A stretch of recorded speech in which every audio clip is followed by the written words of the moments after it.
नमस्कार दोस्तों, स्वागत है आपका आज के मुख्य समाचारों में। जी हाँ दोस्तों, आपको यहाँ पर देखने को मिलेंगी सुबह से लेकर शाम तक की तमाम बड़ी खबरें, मुख्य समाचार, ब्रेकिंग न्यूज़ अपडेट्स के रूप में। तो दोस्तों, आप सभी लोगों से रिक्वेस्ट है इस वीडियो को ज़्यादा से ज़्यादा लाइक और शेयर करें। तो चलिए दोस्तों, जान लेते हैं आज की पहली बड़ी खबर। दिल्ली में मेयर चुनाव से पहले हंगामा, आम आदमी पार्टी और बीजेपी पार्षदों के बीच धक्का मुक्की, हाथापाई, कई आसन से गिरे, चोटें भी आई। जी हाँ दोस्तों, दिल्ली में एमसीडी के मेयर, डिप्टी मेयर और स्थायी समिति के सदस्यों के चुनाव की प्रक्रिया हंगामे की वजह से शुरू नहीं हो पाई। 4 घंटे चले हंगामे के बाद सदन को स्थगित कर दिया गया। ऐसे में माना जा रहा है कि मेयर चुनाव टल सकता है। उधर दोस्तों, आम आदमी पार्टी ने इस मुद्दे पर कोर्ट जाने के संकेत दिए हैं। इससे पहले शुक्रवार सुबह 11 बजे पार्षदों का शपथ ग्रहण शुरू होना था, लेकिन प्रोटेम स्पीकर ने इससे पहले मनोनीत सदस्यों को जैसे ही शपथ दिलानी शुरू की, आम आदमी पार्टी के सदस्यों ने विरोध शुरू कर दिया। इससे बीजेपी पार्षद भी इनके खिलाफ नारेबाजी करने लगे। दोनों पक्षों के बीच धक्का मुक्की और हाथापाई होने लगी। आम आदमी पार्टी के पार्षद प्रोटेम स्पीकर के आसन पर चढ़ गए। इस दौरान कुछ पार्षद कुर्सी उठाकर पटकते देखे गए, कुछ धक्का लगाने से गिर गए, कुछ को चोटें भी आई है। इसके बाद दोस्तों, अगली बड़ी खबर। कंझाउला मामले में 7वें आरोपी ने थाने में किया सरेंडर, पुलिस कर रही थी तलाश, सामने आया वीडियो। जी हां दोस्तों, दिल्ली के कंझाउला केस में 7वें आरोपी अंकुश खन्ना ने सुल्तानपुरी थाने में सरेंडर कर दिया है। अंकुश को एक्सीडेंट की पूरी कहानी पता थी। वो आरोपी अमित का भाई है। गाड़ी अमित ही चला रहा था, लेकिन उसके पास ड्राइविंग लाइसेंस नहीं था। इस कारण अंकुश ने ड्राइवर के तौर पर दीपक को प्लांट किया। दिल्ली पुलिस ने कंझाउला इलाके में कार से युवती को टक्कर मारने के बाद वाहन से घसीटने से हुई मौत के मामले में एक और यानी कि 6वें आरोपी गिरफ्तारी की। पुलिस ने आरोपी की पहचान आशुतोष के तौर पर की है। आशुतोष ने पुलिस को गलत जानकारी दी थी। इस पर आरोप है कि उसने 5 आरोपियों को कार दी थी। इससे पहले मामले में पुलिस ने पहले दीपक खन्ना, अमित खन्ना, कृष्णा, मिथुन और मनोज मित्तल को गिरफ्तार किया था। सीसीटीवी कैमरे की फुटेज और कॉल डिटेल के रिकॉर्डिंग के आधार पर पुलिस को 2 और लोगों आशुतोष और अंकुश खन्ना की संलिप्तता के बारे में पता चला था, जो आरोपियों को बचाने की कोशिश कर रहे थे। दोस्तों, दिल्ली की एक अदालत ने कार से 20 वर्षीय युवती को टक्कर मारने के बाद गाड़ी से घसीटने से हुई मौत के मामले में गिरफ्तार 5 आरोपियों को गुरुवार को 4 दिन की पुलिस हिरासत में भेज दिया था। मेट्रोपॉलिटन मजिस्ट्रेट सान्या दलाल ने दिल्ली पुलिस को पूछताछ के लिए आरोपियों को और 4 दिन तक हिरासत में रखने की अनुमति दे दी। हालांकि पुलिस ने 5 दिनों की हिरासत मांगी थी। इसके बाद दोस्तों, अगली बड़ी खबर। पीएम मोदी ने येल, ऑक्सफोर्ड, स्टैनफोर्ड को भारत में कैंपस खोलने की अनुमति देने के लिए उठाए कदम। जी हां दोस्तों, भारत ने येल, ऑक्सफोर्ड और स्टैनफोर्ड जैसे प्रमुख विदेशी विश्वविद्यालयों के कैंपस देश में स्थापित करने और डिग्री प्रदान करने की अनुमति देने की दिशा में एक कदम उठाया है। ब्लूमबर्ग के अनुसार विश्वविद्यालय अनुदान आयोग ने गुरुवार को सार्वजनिक प्रतिक्रिया के लिए एक मसौदा कानून पेश किया। यह देश में पहली बार विदेशी शैक्षिक संस्थानों के प्रवेश और संचालन का रास्ता तैयार करेगा। दोस्तों, कुछ विदेशी विश्वविद्यालयों ने पहले ही भारतीय संस्थानों के साथ साझेदारी स्थापित कर ली है, जिससे छात्रों को आंशिक रूप से भारत में अध्ययन करने और विदेशों में मुख्य परिसर में अपनी डिग्री पूरी करने की अनुमति मिल गई। वर्तमान कदम इन विदेशी संस्थानों को स्थानीय भागीदारों के बिना कैंपस स्थापित करने के लिए प्रोत्साहित करने का है। इसके बाद दोस्तों, अगली बड़ी खबर। रूस ने यूरोप को बंद किया तेल देना, भारत के लिए उठाया यह कदम।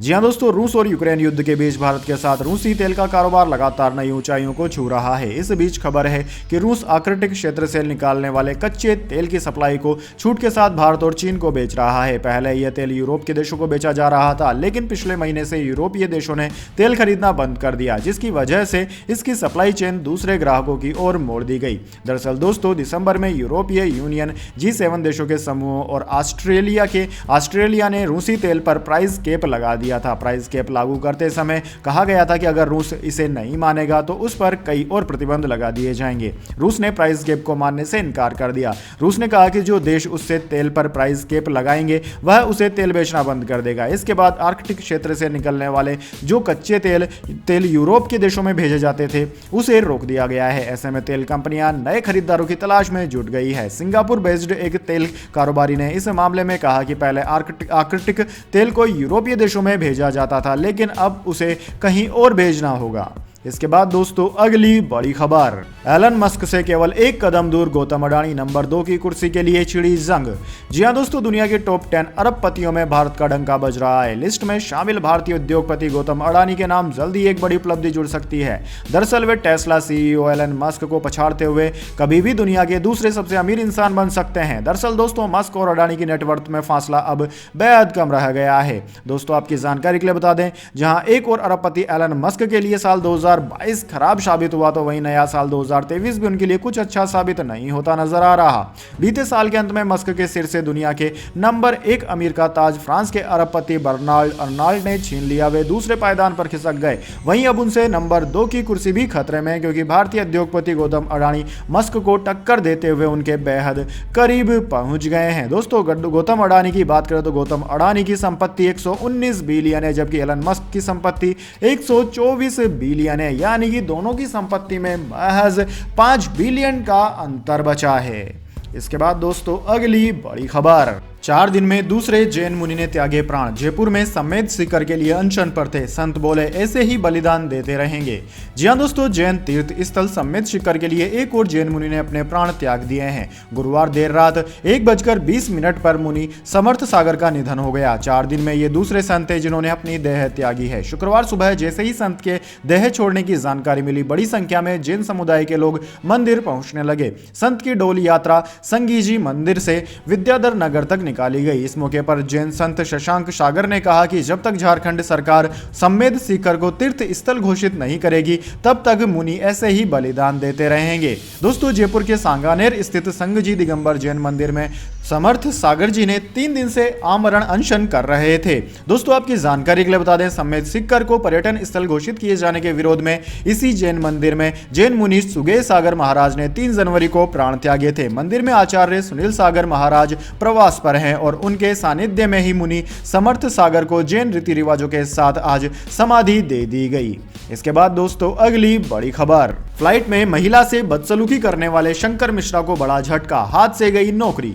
जी हां दोस्तों, पिछले साल 26 नवंबर को एयर इंडिया की न्यूयॉर्क से नई दिल्ली आ रही फ्लाइट में नशे में धुत होकर महिला पर पेशाब करने वाले शंकर मिश्रा की मुश्किलें बढ़ गई है। उनकी कंपनी वेल्स फार्गो ने उन्हें टर्मिनेट कर दिया है। कंपनी ने बाकायदा बयान जारी कर कहा है कि वेल्स फार्गो अपने कर्मचारी के पेशेवर और निजी तौर पर उच्च व्यवहार की उम्मीद करता है। हमें यह आरोप बहुत ही परेशान करने वाले लगे। इस शख्स को वेल्स फार्गो से टर्मिनेट कर दिया गया है। हम इस मामले में जांच में पूरी तरह से सहयोग कर रहे हैं। फ्लाइट में महिला पर पेशाब करने वाले शंकर मिश्रा फरार हैं। उनके खिलाफ लुकआउट नोटिस जारी हो चुका है। दिल्ली पुलिस ने उनकी तलाश में कई टीमें मुंबई भेजी, लेकिन वह वहां नहीं है। दिल्ली पुलिस की कई टीमें उनकी तलाश में जुटी है। ऐसे में शंकर मिश्रा के मोबाइल की लास्ट लोकेशन बेंगलुरु में मिली। दिल्ली पुलिस से जुड़े सूत्रों का कहना है कि 3 जनवरी को शंकर मिश्रा का मोबाइल फोन बेंगलुरु में एक्टिव था, लेकिन उसके बाद उनका फोन स्विच ऑफ है। इसके बाद दोस्तों अगली बड़ी खबर, लोकसभा चुनाव 2024 जीतने के लिए बीजेपी ने बनाया plan, Twitter bike Amit Shah रखेंगे नजर। जी हां दोस्तों, देश में लोकसभा चुनाव 2024 की तैयारियां शुरू हो चुकी है। इससे पहले 9 राज्यों में विधानसभा चुनाव भी होने हैं। मध्य प्रदेश, राजस्थान और छत्तीसगढ़ में इन प्रदेशों में अहम है। इन राज्यों में बीजेपी ने 2019 के लोकसभा चुनाव में लगभग क्लीन स्वीप कर दिया था। दोस्तों आपकी जानकारी के लिए बता दें, लोकसभा चुनाव को देखते हुए बीजेपी ने प्लान को पुख्ता करना शुरू कर दिया है। बीजेपी ने इस बार अपनी रणनीति में बड़ा बदलाव किया है। अभी तक पार्टी माइक्रो लेवल पर जाकर पन्ना प्रमुख के जरिए चुनाव लड़ रही है, लेकिन अब बाकी पार्टियों ने भी इसको अपना लिया है। केंद्र की सत्ता में मोदी सरकार बनने के बाद से भारत में डिजिटल तकनीकी ने हर सेक्टर में प्रभाव डाला। इस समय देश की बड़ी आबादी के पास मोबाइल और सोशल मीडिया के जरिए बड़े मार्केटिंग अभियान चलाए जा रहे हैं।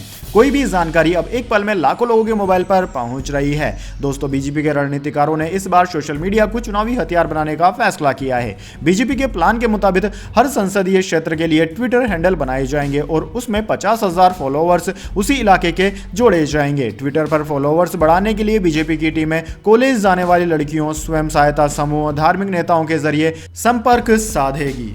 इसके बाद दोस्तों अगली बड़ी खबर, न्यूजीलैंड के खिलाफ घरेलू टी20 सीरीज में रोहित शर्मा और विराट कोहली नहीं खेलेंगे। बीसीसीआई अधिकारी बोले दोनों के नाम पर नहीं किया जाएगा विचार।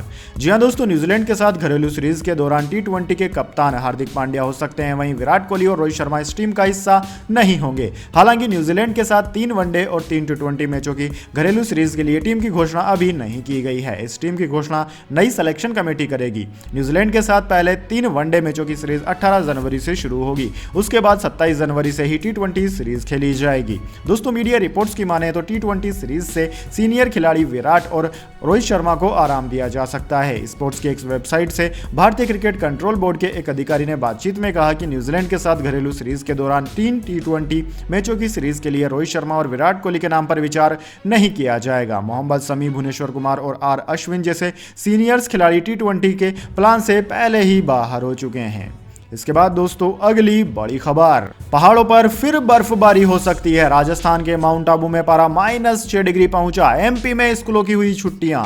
जी हां दोस्तों, देश में ठंड का सितम जारी है। आलम यह है कि 50 डिग्री तक का तापमान सहन करने वाला राजस्थान -6 डिग्री तापमान से ठिठुर रहा है। राज्य के माउंट आबू में पारा -6 डिग्री पहुंच गया। इधर MP में स्कूलों में छुट्टी कर दी गई है। शिमला, नैनीताल से ज्यादा सर्दी दिल्ली में पड़ रही है। राजधानी दिल्ली में तापमान 1.8 डिग्री सेल्सियस दर्ज किया गया। घने कोहरे के कारण सुबह विजिबिलिटी घटकर 50 मीटर तक रह गई। दोस्तों, दिल्ली में शीतलहर का ऑरेंज अलर्ट जारी किया गया है। कानपुर में रात का तापमान 3.2 डिग्री सेल्सियस पर पहुंच गया।